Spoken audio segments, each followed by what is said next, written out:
ভারতের সবচেয়ে ব্যস্ত শহরগুলোর একটি জনাকীর্ণ ওয়ার্ডে প্রতি বছর হাজার হাজার শিশু জন্ম নেয়। অনেকেই সময়ের আগেই খুব ছোট আর অত্যন্ত দুর্বল হয়। বহু দশক ধরে এদের জীবন সর্বদা ঝুঁকির মধ্যে ছিল, যতদিন না একজন ডাক্তার একটি পাল্টানোর সিদ্ধান্ত নেন। মানবিক করুণার অমৃত ডক্টর আর্মিডা ফার্নান্ডেজ, পদ্মশ্রী 2026।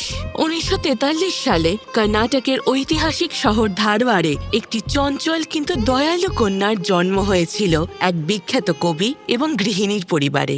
ছোটবেলায় আমার মা সবসময় বলতেন, গরিবদের সাহায্য করো, দেখবে ঈশ্বর তোমাকে তার শতগুণ ফিরিয়ে দেবেন। মেডিকেল স্কুলে ডক্টর আর্মিডা ফার্নান্ডেজ তার ক্লাসের শীর্ষস্থান অর্জন করেছিলেন এবং পরবর্তী পড়াশোনার জন্য তিনি ধারওয়াড় থেকে মুম্বাই আসেন। সেখানে তিনি শিশুদের চিকিৎসক হয়ে ওঠেন। শহরের দরিদ্র মানুষের সেবার জন্য তিনি মুম্বাইয়ের একটি পৌর হাসপাতালে চাকরি গ্রহণ করেন। সেখানে শিশু মৃত্যুর হার তাঁকে গভীরভাবে নাড়িয়ে দেয় এবং গভীরভাবে প্রভাবিত করে।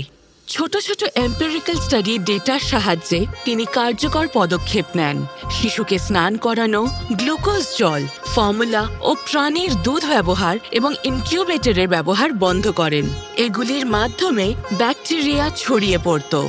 এর পরিবর্তে তেলের ব্যবহার শুরু করা হয় এবং শিশুকে উষ্ণ রাখার জন্য লাইটের ব্যবস্থা করা হয়। সংক্রমণের হার দ্রুত কমে যায় আর জীবন রক্ষার হার বেড়ে যায় এবং তার সহকর্মীরাও এতে সম্মত হন। এই সহজ পদক্ষেপগুলো এখন একটি গ্লোবাল প্রোটোকল হিসেবে ব্যবহৃত হচ্ছে। তার সবচেয়ে বড় উদ্যোগ ছিল এশিয়ার প্রথম মানব দুধ ব্যাংক শুরু করা, তবে এর বিরোধিতাও হয়েছিল।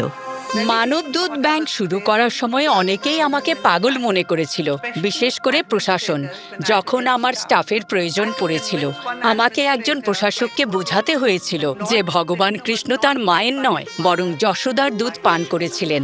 মানব দুধের সামান্য পরিমাণও এই শিশুদের জীবন বাঁচাতে সহায়ক প্রমাণিত হয়েছিল।